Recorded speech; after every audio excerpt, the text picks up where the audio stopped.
contarles algo que me parece que es interesante para empezar por ahí, ¿no? Porque yo creo que la idea no es hacerle propaganda al programa de la MUT, sino buscar los mecanismos para desmontar el programa de la MUT. Y pienso que la mejor manera es comparándolo con la propuesta del candidato de la patria de Hugo Chávez Frías. De manera que tenemos entonces primero de tener presente que la propuesta nuestra, la propuesta del programa de la patria que el presidente Chávez en primer lugar nos ha presentado como un documento para la discusión, un documento que hay que discutir a todos los niveles, es un documento que hay que enriquecerlo y que hay que completarlo, porque se trata de la construcción del segundo plan socialista 2013-2019 y ese programa está ahorita en el marco de objetivos históricos, nacionales y estratégicos. Pero la idea es que esa propuesta se lleve al nivel de proyectos, incluso desde las comunidades, desde los trabajadores, desde el pueblo en general. De manera que para que efectivamente pueda ser un programa y un plan nacional. Yo quiero rescatar, yo he estado leyendo el programa de la patria y si bien el presidente nos presenta 5 objetivos históricos, yo diría, a mi modo de ver y a mi interpretación, que hay un objetivo, o que mejor dicho, estos 5 objetivos todos están entrelazados. No es ningún objetivo está ajeno al otro objetivo. Realmente yo digo que es un tema más pedagógico y didáctico tener 5 objetivos, pero realmente para mí el objetivo central es la independencia definitiva el mantenimiento de la soberanía. Que cuando lo presenta el presidente no es la independencia de Venezuela nada más, es la independencia de nuestra América y es la soberanía de nuestro continente latinoamericano y caribeño, porque efectivamente es esta posibilidad la que nos permitirá el desarrollo de cualquiera de los otros objetivos. O sea que nos tenemos que centrar, y eso es una cuestión con la que no ha podido ni tiene ningún tipo de discurso el candidato de la oposición, porque realmente ellos han despreciado y han menospreciado el discurso que el presidente ha venido dándonos durante 13 años, que es ponernos a involucrarnos verdaderamente en lo que ha sido nuestra historia patria. Realmente para nosotros, los venezolanos y las venezolanas, bueno, y ahí por supuesto cuando digo nosotros, porque soy parte de que la que sentía que estudiar historia era una cosa demasiado fastidiosa, porque a uno los profesores querían que uno supiera quién era el que dirigió la batalla, la fecha de la batalla, pero eso totalmente descontextualizado. Y además una historia que prácticamente se inició con el descubrimiento de la América. O sea que nosotros tenemos una negación de nuestros orígenes, de nuestros pueblos indígenas y también de nuestros orígenes afrodescendientes. De manera que eso es parte de lo que hemos rescatado. Entonces, yo pienso que parte del crecimiento que ha tenido el pueblo venezolano en materia de politización, de un pueblo politizado, tiene que ver que es un pueblo con historia, es un pueblo que rescata a Simón Bolívar, que rescata a nuestros héroes, a nuestros no solamente la independencia, sino los que lucharon contra la colonia, a Huacaipuro, a Urquía, a todos estos hombres y mujeres que dieron su vida contra la conquista. Pero además la inmensidad de lo que significó Sucre, Bolívar, Miranda, que para nosotros eran unos próceres, pero que estaban muertos. Hoy en día no tenemos una historia viva, y eso con algo que no ha podido competir la oposición. Pero justamente, ¿por qué? Porque cuando uno ve la propuesta de la MUT, como decía José Carlos, yo realmente la que leí íntegra fue la que presentaron al CNE. Realmente ella estaba desnuda, pero ellos nunca hablaron de esa propuesta. Entregaron un documento porque era una obligación, pero jamás lo han hecho en el discurso ni del Majunche ni de ninguno de ellos. Estaba presente el tema de cuál fue su propuesta. Todo lo contrario, se ha mimetizado en garantizar una continuidad de los programas sociales del presidente Hugo Chávez Frías. Como dice José Carlos, uno entiende, bueno, y si va a hacer para que yo voy a seguir lo mismo, está viendo que además quién es él. Entonces yo creo que lo primero es que nosotros no podemos olvidarnos quién es Capriles Radosky. Capriles Radosky primero es un aliado del sionismo, es un aliado de esa parte que no es lo mismo, que no es de los judíos, ¿no? Sino que es del sionismo. Fue miembro de, ¿cómo que se llama eso? Patria, familia, tradición, familia y propiedad, que tenemos que recordar esa secta religiosa de la derecha de la Iglesia Católica, que incluso secuestraba jóvenes para lavarles el cerebro, porque no era más que eso. Y él fue miembro de Tradición, Familia y Propiedad. Fue el asaltante de la Embajada de Cuba el 11 de abril, o sea, una actitud absolutamente fascista. De manera que este es un hombre de la derecha pura. De manera que eso no se cambia de la noche a la mañana, él no se puede haber transformado. Y cuando ahora uno empieza bueno, con la lectura que se había hecho de la propuesta que le hicieron al CNE y con las denuncias que se hacen del documento, que lo hace ahora Romaín y que lo hace también, y que David de Lima saca este documento, queda, digamos, con más detalle desnudado la farsa y la oferta engañosa que él ha venido haciéndole al pueblo venezolano. Entonces, realmente el trabajo será desmontarlo para ese sector que está indeciso, que según la encuesta mayor parte está con nosotros, pero siempre es una lotería, es indeciso. O sea, no sabe. Y ese sector indeciso hay que darle argumentos para efectivamente sepan que lo que nos ofrece Capriles Radosky es un paquetazo neoliberal, peor que el que planteó incluso, o igual, que el que planteó Carlos Andrés Pérez cuando el Caracazo. O sea que efectivamente la oferta del candidato de la oposición va orientada a una desestabilización social con toda seguridad, y por supuesto, por eso es que el presidente Chávez habla que la única garantía de la paz en el país es la reelección del presidente Chávez.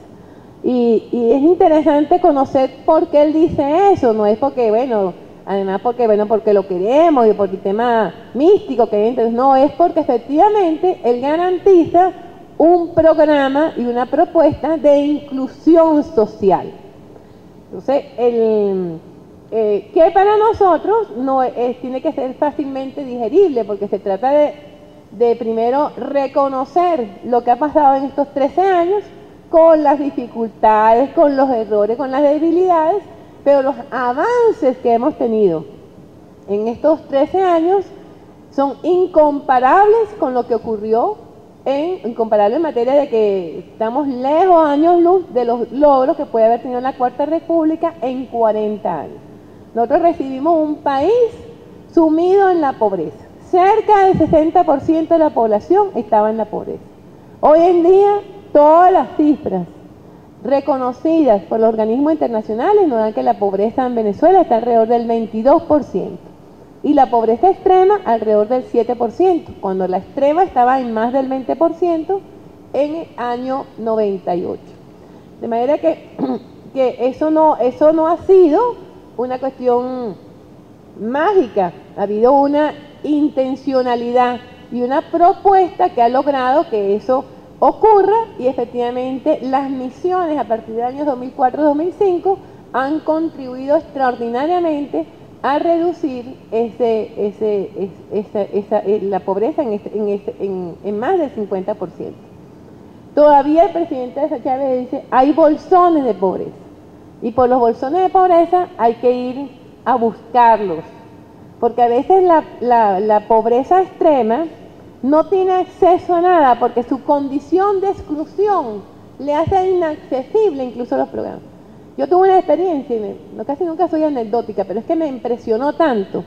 Yo llegué ayer de Guayana, y me llegó un señor con las fotografías de una niña autista, pero de autismo severo, como de 10, 12 años, y su hermanita de 6 años. Esa niña autista la cuida la niña de 6 años.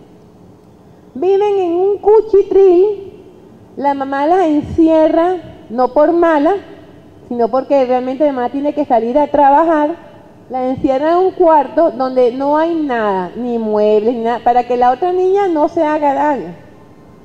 Entonces yo le pregunto, la mamá es camarera en un hotel de mala muerte, además. Entonces la mamá trabaja desde las 7 de la mañana, viene a la casa a hacerles comida, les da comida, se va y vuelve a las 10 de la noche. Es una cosa dantesca la que yo vi la foto. Y entonces yo digo, justamente. Entonces yo le pregunto, entonces ellos viven en un cuartucho del cine, no sé qué más, dentro de un taller. O sea, hay que entrar por el portón del taller, del fondo de ese cuartucho. La mamá la encierra ahí. Este señor que tiene una esposa que es psicopedagoga, descubrieron la cuestión, creo que hablaron con la mamá, y ahora se están llevando las niñas en la mañana para su casa, para que las niñas no estén solas ahí todo el día y en esas condiciones, pues. Y la regresan en la noche. Te digo, y no tienen pensión, no tienen misión. No, es que no hay manera que puedan tenerla, porque el resto de la mamá se va a trabajar, y cuando vienen los trabajadores sociales a visitarla, ahí nunca contesta nadie. Ustedes fíjense cómo hay una cosa. Esa es una cuestión de que hay que tener una manera de buscarla, y entonces bueno, me comprometí a traerme el caso y ver cómo darle. Pero eso es justamente, este es un ejemplo de la exclusión de la exclusión. O sea, que eso todavía lo tenemos. Entonces, y entonces tiene que haber así como hicimos con la misión Robinson, fuimos en búsqueda de los analfabetos. No le vinimos a los analfabetas que vinieran, sino que fuimos a buscar a los analfabetos. Entonces, el candidato de la oposición ha querido mimetizarse diciendo que aquí él va a mantener las misiones, no sé qué. Pero a él la costura se le va por dos aspectos. Uno, por el tema de, como he venido planteando, la reducción de la presencia del Estado. Lo que decía ahorita José Carlos. El Estado tiene que perder espacio y tiene que ganar espacio el sector privado.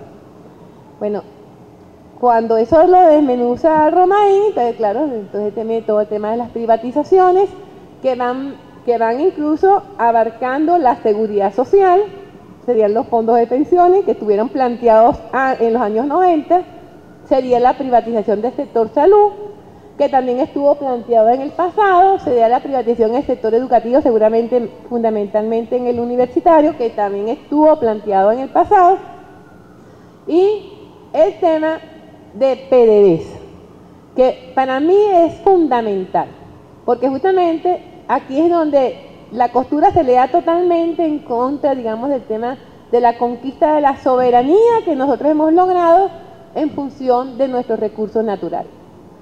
Entonces, ellos plantean primero regresar a la autonomía financiera, y esto hay que desmenuzárselo a la gente. ¿Qué significa eso?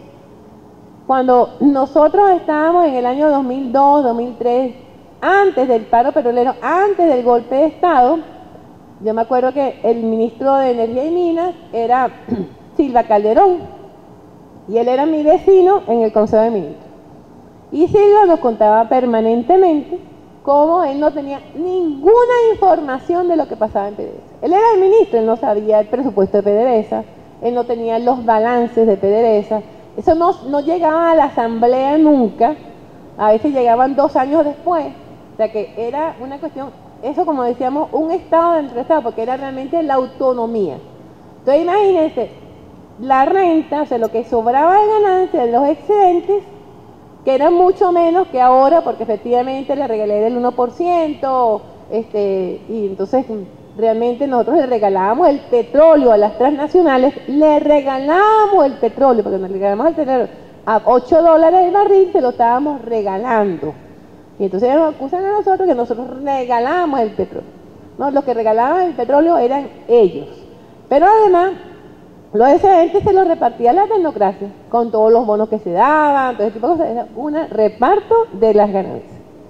De manera que cuando nosotros recuperamos, digamos, a PDVSA como una parte integrante del Estado, pero además como un garante de la inversión social, porque además al incrementar la regalía del 1 al 33%, y además la inversión social, aparte de todo eso, la inversión social, porque se incrementa el precio del petróleo, entonces queda un excedente. Eso es excedente porque ellos dicen, ¿en qué se han ido los 1.000 millones? ¿1.000 millones qué dicen? 1.000 millones de dólares que ha tenido PDVSA, pues se han ido justamente en el gasto social, en la inversión social, porque antes decían gasto social, nosotros hicimos inversión social. Bueno, barrio adentro, las misiones alimentarias, los subsidios alimentarios, que además lo eliminarían. Ellos hablan de incremento de la energía eléctrica, porque el Estado no puede subsidiar la electricidad, ni el transporte, ni la alimentación, y ahí pare de contar. Entonces, estamos hablando de un paquetazo neoliberal, que por supuesto produciría una rebelión popular. De manera que eso es una cuestión que tenemos que tener muy clara, porque efectivamente al no tener, entonces ¿cómo pueden mantener la misión? Y ahí viene el engaño. Si está hablando del ingreso del sector privado a PDVSA, a la industria petrolera, de cambio de los convenios, de volver a los convenios operativos, y de todo lo que estaba montado antes del 98 en la industria petrolera, justamente para complacer a los Estados Unidos. Porque voy a ir terminando, porque cada uno vaya expresando otro tema que él desmonta en la propuesta, son las relaciones internacionales. O sea, él dice, se privilegiarían las relaciones con los Estados Unidos. Se privilegiaría, la comunidad andina de naciones, que además prácticamente está moribunda, y ahí seguramente Gustavo podrá profundizar en eso, porque efectivamente Colombia y Perú hicieron un TLC con los Estados Unidos, entonces efectivamente no es viable esa comunidad tal como está. Nosotros estamos privilegiando el Mercosur, justamente como un reto para muchísimas cosas que, bueno, que significan un reto, un desafío para nosotros, pero que tenemos que asumirlo. De manera que, en este sentido, los complacientes, para no decir la otra palabra, los complacientes son ellos con el imperialismo norteamericano, porque ellos privilegiarán la relación con los Estados Unidos y lo han dicho expresamente. O sea que él es un vasallo más y toda la derecha venezolana son vasallos del imperialismo yanqui y no lo ocultan, no lo ocultan. Por supuesto que toda esa condición que el presidente Fernández ha venido hablando de la necesidad de un mundo multicéntrico y pluripolar para garantizar la paz en el planeta, para ello es letra muerta. De manera que creo que hay suficientes elementos para llegarle a un sector de la población que puede estar indecisa, que incluso puede ser socialdemócrata, pero que realmente tienen corazón nacionalista y tienen corazón patriótico, porque realmente, como decía Fidel en un momento, aquí no tenemos 4 millones ni 5 millones de oligarcas. Tenemos que la obligación revolucionaria es conquistar parte de ese pueblo que ha estado engañado, alienado, bombardeado permanentemente por los medios internacionales, y que efectivamente en esa alienación a veces no son capaces de discernir y dar una lectura correcta de la realidad. De manera que es un trabajo que tenemos y que creo que es una conquista a futuro para que efectivamente este pueblo cada vez se sume más gente a este esfuerzo por construir el socialismo y por lograr la patria que queremos de justicia social.